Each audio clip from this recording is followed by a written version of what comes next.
నమస్తే తెలుగువారి విశ్వవేదిక టీవీ9 వారధి కార్యక్రమానికి స్వాగతం. కాంగ్రెస్ లోకి బీఆర్ఎస్ ఎమ్మెల్యేల వలసలు ఆగుతాయా? కేసీఆర్ భరోసాతో బీఆర్ఎస్ నేతల్లో నమ్మకం కలుగుతుందా? ఎమ్మెల్యేల్ని కాపాడుకోవడానికి బీఆర్ఎస్ ఇప్పుడు ఏం చేయబోతోంది? అవినీతి ఆరోపణల కేసుల్ని ఏ విధంగా ఎదుర్కోబోతున్నారు? అలాగే పార్టీ బలోపేతానికి కేసీఆర్ యాక్షన్ ప్లాన్ ఎలా ఉండబోతోంది? ఇలాంటి ఎన్నో విషయాలు మనతో మాట్లాడడానికి బీఆర్ఎస్ రాష్ట్ర కార్యదర్శి నాగేందర్ గౌడ్ గారు టీవీ9 వారధి కార్యక్రమంలో జాయిన్ అవుతున్నారు. నమస్తే నాగేందర్ గారు. నాగేందర్ గారితో డైరెక్ట్ గా మాట్లాడడానికి ఎన్ఆర్ఐస్ కాల్ చేయాల్సిన నంబర్స్ 914023490015 అలాగే 914023490016. నాగేందర్ గారు, తెలంగాణ రాజకీయాల్లో ఇప్పుడు వలసలు హాట్ టాపిక్ గా మారిపోయాయి. మరి ఇప్పుడు బీఆర్ఎస్ ఏం చేయబోతోంది? వలసలను ఆపడానికి ఎలాంటి కార్యాచరణ చేపట్టబోతోంది? అంటే ముందుగా మీకు ప్రేక్షకులకు నమస్కారము. అదేవిధంగా ఈ వలసలు ఏదైతే ఉందో ఎన్నికల కన్నా ముందు పిసిసి ప్రెసిడెంట్ హోదాలో రేవంత్ రెడ్డి గారు చాలా క్లియర్గా ఉన్నారు. అవి టీవీల ద్వారా కూడా వీడియోలు వింటున్నాం. ఎక్కడైతే రాజీనామా చేయకుండా పార్టీ మారితే రాళ్లతో కొట్టమన్నారు. అంతకన్నా ముందు ఏంటంటే దివంగత మాజీ ప్రధానమంత్రి గారు రాజీవ్ గాంధీ గారు ఏదైతే పార్టీ ఫిరాయింపు బిల్లు తేవడం జరిగిందో ఆ పార్టీ ఫిరాయింపు బిల్లే మేము తెచ్చినామని చెప్పి కూడా వాళ్ళు పదే పదే జబలు కొట్టుకున్నారు. ఆ విధంగా కొట్టుకున్న వాళ్ళు ఈరోజు పవర్లకు రాగానే అందరు ఈరోజు చిన్న కార్యకర్త కాడికి వెళ్ళి మీది వరకు ఈవెన్ కేంద్ర పార్టీ కూడా ఢిల్లీలో ఉన్న సోనియా గాంధీ గారి నాయకత్వంలో ఉన్న పార్టీ కూడా ఇవాళ డోర్స్ తెలంగాణలో ఓపెన్ ఉన్నాయి అని చెప్తా ఉన్నారు. వలసలను ప్రోత్సహిస్తున్న పరిస్థితి ఉన్నది. పార్టీ ఫిరాయింపులను ప్రోత్సహిస్తూ ఉన్నారు. అంటే అధికారము అనేది ఎక్కువైన తర్వాత ఏదైతే ప్రతిపక్షమే ఉండొద్దు, అడిగేటోళ్ళే ఉండొద్దు, ఈ రాష్ట్రం లోపల మాకు క్వశ్చన్ చేసేటోళ్ళే ఉండొద్దు అని నియంత రాజకీయాలు ఏదైతే చేస్తున్నారో టీఆర్ఎస్ పార్టీ మేము ప్రజాస్వామ్యబద్ధంగా వెళ్తూ ఉన్నాం. ప్రజాస్వామ్యబద్ధంగా చాలా క్లియర్గా మేము చెప్తున్నది ఏంటి అంటే ఏదైతే మీరు ఎన్నికల లోపల మాట ఇచ్చినరో ఎన్నికల లోపల ఏ విధంగా అయితే మీరు ఉంటామన్నారో ప్రజలు మీకు పట్టం కట్టడం జరిగిందో అదేవిధంగా మీరు రన్ చేయండి, అదేవిధంగా అభివృద్ధి చేయండి. ఇటు ఈ పార్టీ ఫిరాయింపును ప్రోత్సహించే బదులు లేకుంటే అప్రజాస్వామికంగా మీరు చేస్తున్న కార్యక్రమాలు అవన్నిటినీ కూడా మరిచి మీరు ఇచ్చిన వాగ్దానాలను 420 వాగ్దానాలు చేశారు. బీసీ డిక్లరేషను, లేకుంటే మహిళా డిక్లరేషను, ఎస్సీ ఎస్టీలకు డిక్లరేషను, రైతు డిక్లరేషను అన్నిటిని కూడా తుంగలో దొక్కుతున్నారు. ఇలా రైతులకు చూస్తే ఈ టైం లోపల వాళ్ళ సీజన్ రైతులందరూ కూడా ఈరోజు పెట్టుబడి అవసరం ఉన్న పరిస్థితి. ఆ పెట్టుబడిని కూడా విస్మరిస్తున్న పరిస్థితి ఉన్నది. దాన్ని ఎక్కడో మారుస్తామన్నారు. ఏదైతే గుట్టలకు చెట్లకు వేస్తూ ఉన్నారు, మేము వచ్చిన తర్వాత కౌలు రైతులకు కూడా ఇస్తాం, ఎవరైతే వ్యవసాయం చేస్తారో అందరూ కూడా ఇస్తాం, మేము ఆ విధంగా లేబర్ కూడా ఇస్తామని చెప్పి కార్మికులకు కూడా ఇస్తామని చెప్పి ఏదైతే చెప్పడం జరిగిందో దాన్ని విస్మరించడం జరుగుతూ ఉంది. ఎక్కడ కూడా అప్పుడు రైతు బంధు ఇస్తున్న దాన్ని రైతు భరోసాగా పేరు మార్చి ఎక్కడ కూడా ఇస్తున్న పరిస్థితిలో ఈరోజు లేదు. ముఖ్యమంత్రి గారు స్వయాన ఎంత దరిద్రం అంటే ఎంత హాస్యాస్పదంగా ఉందంటే ముఖ్యమంత్రి గారిని ప్రజలు నమ్మే పరిస్థితిలో లేకుంటే దేవుళ్ళకు తెలంగాణలో ఉన్న దేవుళ్ళని అందరినీ దేవుళ్ళ మీద ఒట్లు తిన్నాడు. ఇలా దాంట్లో కూడా లేనిపోని రూల్స్ అన్ని తీసుకొచ్చేసి ఎంప్లాయీస్కి ఇవ్వమంటున్నారు, లేకుంటే ఎవరైనా కారు ఉన్నట్లు ఇవ్వమంటున్నారు, 5 ఎకరాలు దారితే ఇవ్వమంటున్నారు, లేని గైడ్లైన్స్ పెట్టి ఐటీ పే చేస్తుంటే ఇవ్వమంటున్నారు. ఇప్పుడు ఒక్కరు మామూలు రైతు విదేశాల్లో చదివించాలి పిల్లల్ని అనుకుంటే, ఫర్దర్ ఎడ్యుకేషన్ పోవాలనుకుంటే వాళ్ళు ఐటీ పేయర్స్ అయి ఉండాలని చెప్పి ఐటీ చేసుకుంటూ ఉంటారు. అట్లాంటి వాళ్ళకి ఈరోజు రుణమాఫీలకు వాళ్ళకి అవకాశం ఉండలేదు, వాళ్ళకు బాధ ఉన్నది. అదేవిధంగా చిన్న ఎంప్లాయీ ఉన్నా కూడా గవర్నమెంట్ ఎంప్లాయీ ఉంటే వాళ్ళకు కూడా ఇవ్వలేని పరిస్థితి ఉన్నది. రైతు దేశానికి సేవ చేస్తున్న రైతు దేశానికి అన్నం పెడుతున్న వ్యక్తి, భూమి లోపలికి వెళ్ళి తీసేసి మనకు అన్నం పెడుతున్న వ్యక్తి. కాబట్టి రైతుల సంక్షేమం కొరకు అందరు రైతులలో ఏది కూడా వ్యత్యాసాలు లేకుండా గతంలో నడుస్తే ఈరోజు వ్యత్యాసాల పేరు మీద రైతు సంక్షేమం కానీ, రైతు రుణమాఫీ కానీ, రైతు బంధు కానీ అవన్నిటిని విస్మరిస్తున్న పరిస్థితి ఉన్నది. ఈ విధంగా వీటి మీద మేము కాన్సన్ట్రేషన్ చేయమంటున్నాం. ముఖ్యంగా నిన్న మా మాజీ ముఖ్యమంత్రి గారు మా పార్టీ అధినేత చాలా క్లియర్గా చెప్పడం జరిగింది. శాసనసభ్యులను అందరిని కూడా కూర్చోబెట్టి మీరు తొందరపడకండి, 6 నెలల్లో వాళ్ళ అర్థమైపోతుంది, 6 నెలల ముందు మంచి రోజులు మనకు రాబోతాయి అని చెప్పడం జరిగింది. ఒక 6 నెలలనే వీళ్ళు ఫెయిల్ అయిపోతున్న పరిస్థితికి అనిపిస్తూ ఉన్నది. ఇప్పటికే ఫెయిల్ అయిపోయారు, చాలా మంది కూడా విమర్శిస్తున్న పరిస్థితి ఉన్నది. ప్రజలు ఎక్కడ కూడా వీళ్ళు ఇచ్చిన వాగ్దానాలను అన్నింటినీ కూడా నెరవేరలేవు అని చెప్తా ఉన్న పరిస్థితి ఉన్నది. కాబట్టి కాలర్ లైన్ లో ఉన్నారండి, డెట్రాయిట్ నుంచి రాజు గారు ప్రశ్న అడగండి. నమస్తే నాగేందర్ గౌడ్ గారు. నమస్కారం. క్వశ్చన్స్ అండి సార్. ఫస్ట్ ఏంటంటే ఇప్పుడు మన బిఆర్ఎస్ 10 years రూలింగ్ లో ఉన్నప్పుడు పీక్ టైంలో ఎక్కువగా వేరే పార్టీల నుంచి పెద్ద లీడర్స్ తీసుకున్నారు. అంటే దానం నాగేందర్, తలసాని శ్రీనివాస్ యాదవ్, ఎర్రబల్లి దయాకర్ రావు, మహేందర్ రెడ్డి, వీళ్ళెవ్వరు కూడా తెలంగాణ ఉద్యమంలో కానీ తెలంగాణ మూమెంట్ లో ఎక్కడా లేరు. వీళ్ళంతా ఏంటంటే ఈ పెద్ద లీడర్స్ ఎక్కడ అధికారంలో ఉంటే అక్కడ ఆ పార్టీకి. నా క్వశ్చన్ ఏంటంటే ఇప్పుడు కాంగ్రెస్ పార్టీ కూడా అలాగే చేస్తుంది. అందులో ఏం తప్పు ఉంది? అంటే మీరు చేసిన పనే వాళ్ళు చేస్తున్నారు.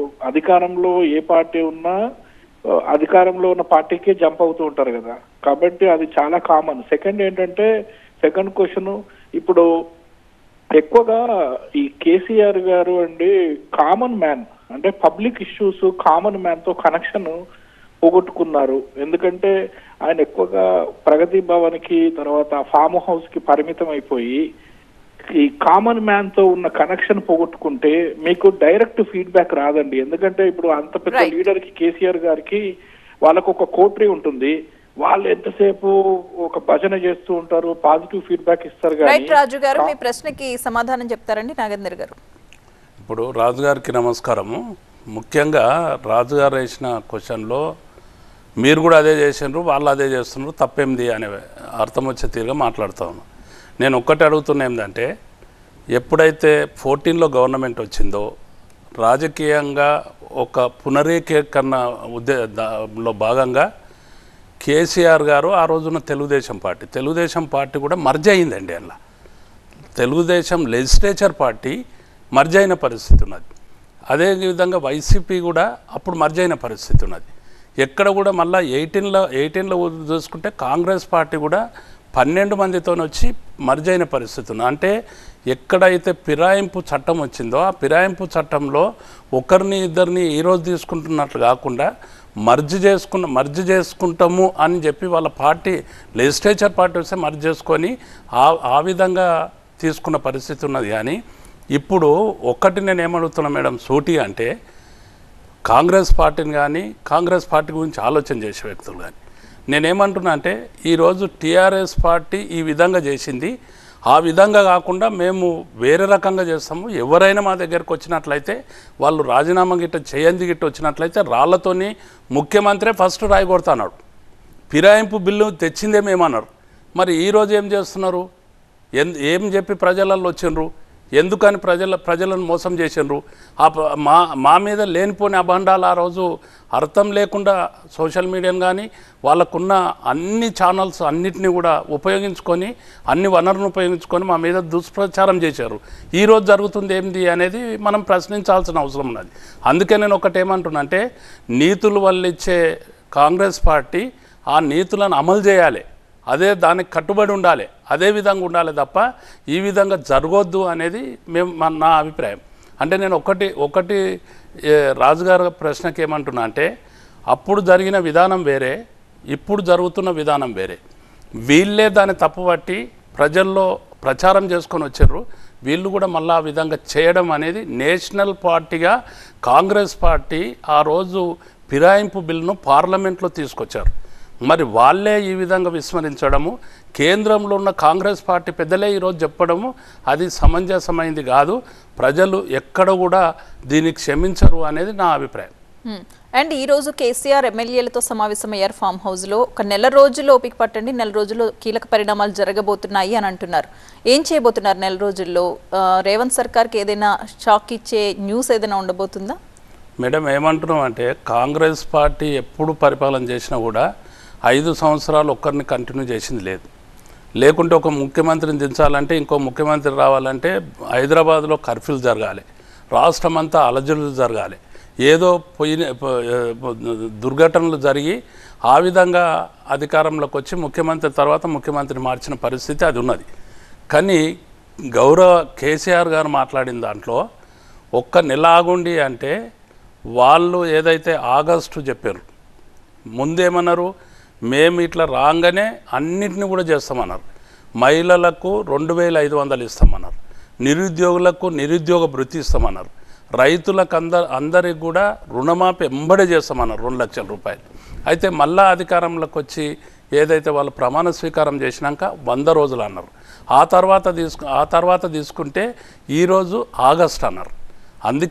అందుకే మాజీ ముఖ్యమంత్రి గారు మా పార్టీ అధినేత చాలా క్లియర్గా చెప్తున్నారు, ఒక్క నెల ఆగండి, మనం కార్యాచరణ ప్రకటిద్దాం, ప్రజల్లోకి వెళ్దాం, ప్రజలలో వాళ్ళు ఏ విధంగా మాట ఇచ్చారు, ఏ విధంగా మాట్లాడినరు, ఏ విధంగా చేసినారు, ఈరోజు చేస్తున్న పరిస్థితి ఏంది, తెలంగాణ ప్రజలు కోరుకున్నది అభివృద్ధి, ఆత్మగౌరవాన్ని కోరుకున్నారు.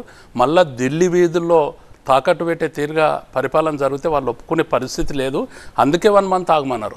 1 మంత్లో ఏదో ఇప్పుడు రాంగ్ ప్రచారం ఏమిస్తున్నారు అంటే 1 మంత్లో ఏమో జరుగుతుంది ఏమో పోతుంది కాదు, 1 మంత్లో కార్యాచరణ ప్రకటిస్తాం. ప్రభుత్వంలో ఈ రోజున్న పెద్దలు ఏ విధంగా చేస్తున్నారు, కాంగ్రెస్ పార్టీ ప్రజలను ఏ విధంగా మోసం చేసింది, కాంగ్రెస్ పార్టీ అసలు చరిత్ర ఏంది, ఏ విధంగా జరుగుతుంది అనే దాని మీద ఆ విధంగా కార్యాచరణ ప్రకటించడంలో భాగంగానే నెల కానీ 6 నెలలు కానీ 3 నెలలు కానీ ఆ విధంగా జరుగుతుంది అనేది అభిప్రాయం. రైట్. అధికారంలో ఉన్నప్పుడు కేసీఆర్ ఎప్పుడు కూడా ప్రజల దగ్గరికి రానివ్వడం కానీ, వాళ్ళతో మాట్లాడడం, కష్ట సుఖాలు తెలుసుకోవడం, క్షేత్రస్థాయిలో పర్యటించడం ఏ రోజు చేయలేదు. కానీ ఈ రోజు ఫామ్ హౌస్లో ఉంటూ ప్రజల్ని ఫామ్ హౌస్లోకి ఎంటర్ కానిస్తున్నారు. ఇవాళ సెల్ఫీలు కూడా దిగుతూ కనిపించారు. దీని మీద కాంగ్రెస్ నేతలు విమర్శిస్తూ ఉన్నారు. అధికార అహంకారం దిగిపోతే కానీ ప్రజలు గుర్తుకు రాలేదా అని. ఆ విమర్శలకు మీ జవాబు ఏంటి? ఇప్పుడు కాంగ్రెస్ పార్టీ వాళ్ళు రకరకాలుగా మాట్లాడతారు, కానీ ఆ రోజు కూడా ప్రజలు వచ్చారు, ప్రజలు కలిసారు, ప్రజల్లోకి వెళ్ళినాం. కానీ కాకపోతే ఏంటంటే కొత్తగా ఏర్పడ్డ రాష్ట్రం, దీన్ని దోపిడీకి గురైన రాష్ట్రము, బాగా దగా చేయబడ్డ రాష్ట్రం కాబట్టి దీన్ని అభివృద్ధి పరచాలి, ఎక్కడికక్కడ రివ్యూలు చేయాలి, ప్రభుత్వంకు ఎక్కువ టైం ఇవ్వాలి. ఎక్కువ టైం ఇచ్చినట్లయితే అభివృద్ధి జరుగుతుంది. అంతకన్నా ఎక్కువ ఏంటంటే శాసనసభ్యులు ఉన్నారు, లేకుంటే స్థానిక సంస్థలు ఉన్నాయి, మున్సిపాలిటీస్ ఉన్నాయి, అదేవిధంగా మండలాలు, ఆ విధంగా గ్రామ పంచాయతీలు అందరూ కూడా ఉన్నారు. ఆ ప్రతినిధులు అందరూ కూడా ప్రజలకు ఎప్పటికప్పుడు అందుబాటులో ఉండాలి. ముఖ్యమంత్రి గారు మంచి అడ్మినిస్ట్రేషన్ చేసి బ్రహ్మాండంగా జరగాలి అనే దాని మీద ఎక్కువ పర్సెంటు ప్రభుత్వ కార్యకలాపాలకు ఎక్కువ టైం ఇవ్వడంతో ఆ విధంగా అంటూ ఉన్నారు. ఇప్పుడు ఈ రోజైనా ఆ రోజైనా ప్రజలకెళ్ళి పుట్టిన పార్టీ, ఉద్యమంకెళ్ళి పుట్టిన పార్టీ, ప్రజలకెళ్ళి వచ్చిన నాయకుడు కేసీఆర్ గారు కాబట్టి మేమందరం కూడా ఆ రోజు ఉద్యమం టైం లోపల కూడా ఎల్లవేళ్ళ ప్రజలలో ఉన్నాం. ప్రభుత్వం వచ్చినాక కూడా ప్రజలలో ఉండి ప్రజలకు అభివృద్ధి చేయడం లోపల ఎక్కడ ఈ విధంగా జరిగింది లేదు కదా. ఇంత ఘోరమైన పరిస్థితి ఇప్పుడు 6 నెలలనే జరిగిన పరిస్థితిని మనం ఒకసారి చూస్తే ఈ విధంగా జరిగిన పరిస్థితి కాదు. ఆ రోజు మంచిగా బ్రహ్మాండంగా అభివృద్ధి జరిగింది. 24 గంటల కరెంటు, ఇవాళ కరెంటుని తీసుకుంటే ఎప్పుడు వస్తుందో ఎప్పుడు పోతుందో తెలియని పరిస్థితి ఉన్నది. ఆ విధంగా జరుగుతున్నది. అప్పుడు అట్లా ఆ విధంగా జరగలేదు కదా. మోటార్లు వెళ్ళిపోయినాయి, గతంలో వాళ్ళ పరిపాలన లోపల ట్రాన్స్ఫార్మర్లు వెళ్ళిపోయినాయి. ఆ విధంగా జరిగితే అక్కడి నుంచి ఒక నాణ్యమైన పరిస్థితి లోపల రైతాంగానికి ముందుగా ఏంది అంటే బేసిక్గా ఈ రాష్ట్రం అభివృద్ధి జరగాలంటే, ఈ దేశమైన అభివృద్ధి జరగాలంటే రైతాంగాన్ని మెరుగుపరచాలి, రైతులకు అన్ని సౌకర్యాలు కల్పించాలి, అందరూ నిరుపేదలు ఎవరైతుంటే వాళ్ళని అందరిని అభివృద్ధి పదంలోకి తీసుకురావాలి, ఈ రాష్ట్రాన్ని అభివృద్ధి చేయాలనే ఉద్దేశంతో కేసీఆర్ గారు వెళ్ళిన పరిస్థితి ఉన్నది.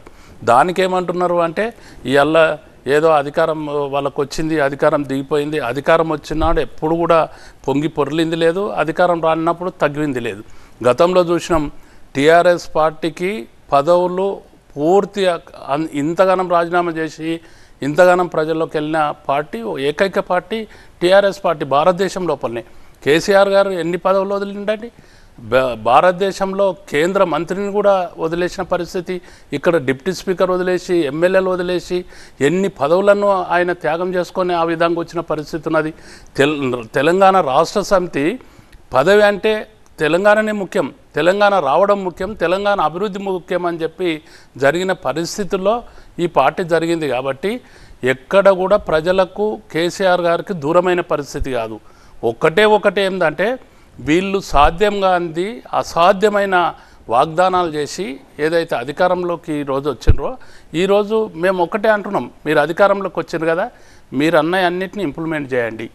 మీ నాయకులు ఢిల్లీ నుంచి వచ్చిన నాయకులు ఉన్నారు కదా, వాళ్ళు చెప్పిన అన్నిటిని కూడా మీరు ఇంప్లిమెంట్ చేయండి. మీరు భగవద్గీత అనుకున్న మీ ఏదైతే మేనిఫెస్టో ఉందో, భగవద్గీత లాంటిది లేకుంటే బైబుల్ లాంటిది ఖురాన్ లాంటిది అని చెప్పి ఏదైతే ప్రకటించారో అదేవిధంగా ఖురాన్లో లెక్కనే అనుకున్న దాన్ని, భగవద్గీత అనుకున్న దాన్ని, బైబుల్ అనుకున్న దాన్ని ఇంప్లిమెంట్ చేయమని మేము చెప్తా ఉన్నాం. ఇంప్లిమెంట్ చేయడం లోపలే ఎందుకు జాప్యం జరుగుతున్నది, డైవర్స్ పాలిటిక్స్ ఎందుకు జరుగుతూ ఉన్నాయి. ఈరోజు రోజుకొక లీక్ల పేరు మీద చిన్నోడు పెద్దోడు అందరూ కూడా లీక్ల పేరు మీద ఏ విధంగా అయితే జరుగుతుందో దాన్ని మానేసేసి అధికారం అనే దాన్ని ప్రజల కొరకు ఉపయోగించి ప్రజా సంక్షేమం కొరకు అభివృద్ధి చేయమని అడుగుతా ఉన్నాం. ఇది తప్పేమున్నది మేడం? ఇది ప్రజలకు దూరమైన పరిస్థితి ఎక్కడున్నది? ప్రజలకు అప్పుడు కూడా దగ్గరైనాం, ఇప్పుడు కూడా దగ్గర ఉన్నాం. ప్రజలు చాలామంది పోతున్నారు. ఇప్పుడు కేసీఆర్ గారు ఎక్కడైతే నివాసం ఉంటున్నాడో 10,000 మంది ఉంటున్న పరిస్థితి, అక్కడ ప్రజలు కలవడానికి వెళ్తున్న పరిస్థితి. అందరూ కూడా ముఖ్యమంత్రిగా కేసీఆర్ గారిని పోగొట్టుకోవడం ప్రజలకు ఇష్టం లేదు, తెలంగాణ ప్రజలకు. ఆ విధంగా ఈరోజు చూస్తున్న పరిస్థితి ఉన్నది.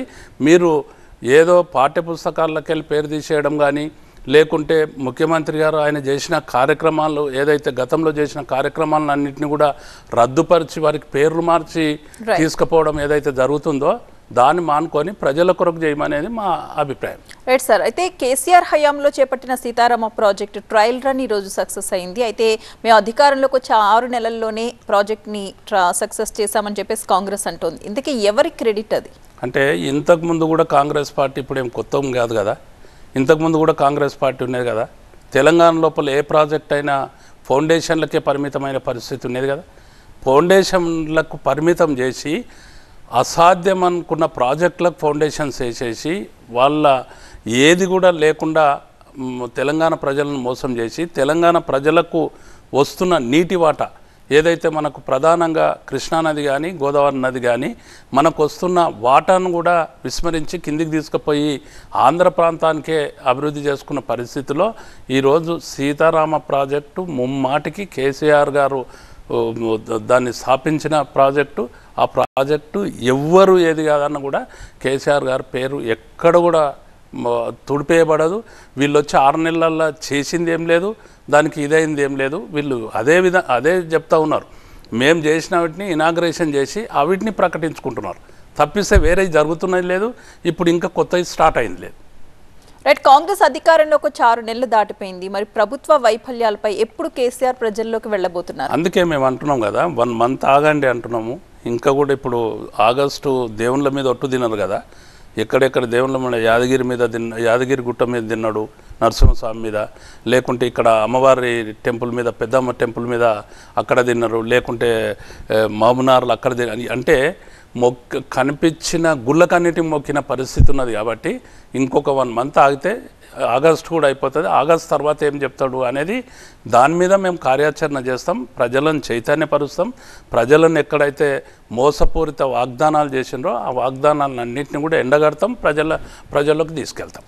రైట్. కేసీఆర్ టార్గెట్గా ప్రస్తుతం కాంగ్రెస్ రాజకీయం నడుస్తున్నట్టుగా కనిపిస్తోంది. కాళేశ్వరం కావచ్చు, విద్యుత్ స్కామ్ కావచ్చు, గొర్రెల స్కామ్ కావచ్చు, వీటన్నింటినీ కూడా ఏ విధంగా ఎదుర్కోబోతున్నారు? నేను ఇంతకుముందు చెప్పినట్లు ఏదైతే లీక్లకే పరిమితం అవుతున్నారు, రోజుకొక లీక్ ఇస్తూ ఉన్నారు, రోజుకొక రివ్యూలు పెడుతూ ఉన్నారు, ఆ రివ్యూలలో లీక్లు ఇస్తూ ఉన్నారు. ఎక్కడ కూడా వాళ్ళు సాక్ష్యాధారాలు చూపిస్తున్న పరిస్థితి లేదు. ఎక్కడ కాలయాపన కమిషన్స్ వేస్తూ ఉన్నారు.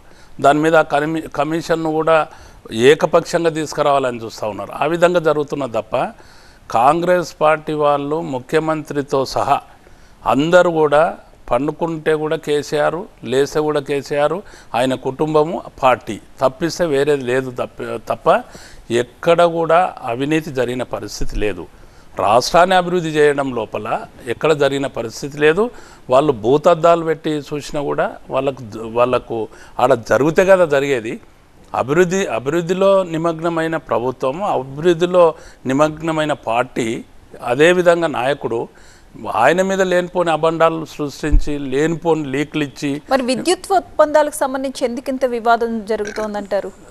అంతే దాన్ని ఏదో ఒకటి తీసుకురావడము, వాళ్ళతో చెప్పడం తప్పిస్తే ఇప్పుడు విద్యుత్తులో కూడా ఆ రోజు వీళ్ళు ఉన్నారు కదండి, మరి 14 కన్నా ముందు వీళ్ళు కూడా ఉన్నారు కదా, మరి వీళ్ళు ఎందుకు ఇవ్వలేరు 24 గంటలు? లేదు 8 గంటల కరెంట్ అన్నారు, 8 గంటల కరెంట్ ఎందుకు ఇవ్వలేరు? 9 గంటల కరెంట్ అన్నారు, 9 గంటల కరెంట్ ఎందుకు ఇవ్వలేరు? అక్కడ కూడా డిస్టర్బెన్స్ జరిగింది కదా. మోటార్లు అంటకపోయిన మాట నిజం కదా, రైతులందరూ కూడా మర్చిపోయినరా? అయితే ఆ విధంగా ఇచ్చిన దాన్ని ఏదన్నా ఒక తీరుగా బదనాం చేయాలి.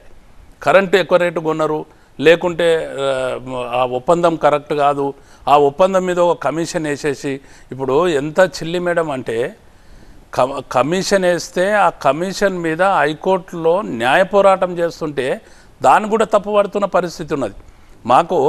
మా మీద కక్షపూరితంగా ప్రభుత్వం నడుస్తూ ఉన్నది, కక్షపూరితాన్ని మారుకోవాలి, కోర్టులు న్యాయస్థానాలు మాకు న్యాయం చేయాలని చెప్తుంటే కూడా దాన్ని కూడా తప్పుపడుతున్న పరిస్థితి ఉంది. కమిషన్ ముందు లేదు మేడం, హైకోర్టులో పిటిషన్ ఫైల్ చేయడం జరిగింది. హైకోర్టు ఒక ఉన్నతమైన కోర్టు కాబట్టి ఆ కోర్టు నుంచి రానివ్వండి, దాన్ని ఆలోచన చేయండి. సో క్షేత్రస్థాయిలో బీఆర్ఎస్ నిర్మాణం సరిగా లేకపోవడం వల్లే ఇంత ఘోర ఓటమి పాలైంది అని అంటున్నారు. అలాగే లోక్సభ ఎన్నికల్లో కూడా ఒక్క సీటు కూడా సాధించుకోలేకపోవడానికి కారణమైంది అంటున్నారు. ఏం విశ్లేషించుకున్నారు పార్టీలో అంతర్గతంగా? ఇప్పుడు లోక్సభ ఎన్నికల కాడికి వస్తే ఇంతకుముందు ముఖ్యమంత్రి గారు కూడా టీవీలో మాట్లాడుతున్నాడు, ఢిల్లీలో ఉన్నాడు. మీరు 37% నుండి 16%కు పడిపోయారు అని అంటే వీళ్ళే 2 పార్టీలు నేషనల్ పార్టీలు అని చెప్పి 2 పార్టీలు కూడా చెప్పిన విధానం ఏంది అంటే ఇవి నేషనల్ ఎన్నికలు, నేషనల్లో భారతదేశానికి జరుగుతున్న ఎన్నికలు కాబట్టి ప్రాంతీయంగా జరుగుతున్న ఎన్నికలు కావని చెప్పి వాళ్ళే చెప్పడం జరిగింది. ప్రజలు కూడా ఒక రకంగా అదే ఆలోచన చేసి ఆ విధంగా జరిగిన పరిస్థితుల్లో జరిగింది. కానీ ఒకవేళ ఇప్పటికిప్పుడు కూడా మొన్న కూడా మేము స్పష్టం చేయడం మా పార్టీ మీటింగ్ అయితే కార్యకర్తల మీటింగ్లో మాట్లాడితే కూడా ప్రతి ఒక్క కార్యకర్త అంటూ ఉన్నారు, ఇప్పటికిప్పుడు 6 నెలల ఎన్నికలు జరిగితే కూడా కేసీఆర్ గారు మళ్ళీ ముఖ్యమంత్రి కాబోతున్నారు అనే పరిస్థితికి ఇప్పుడున్న పరిస్థితి ఆ విధంగా వచ్చింది.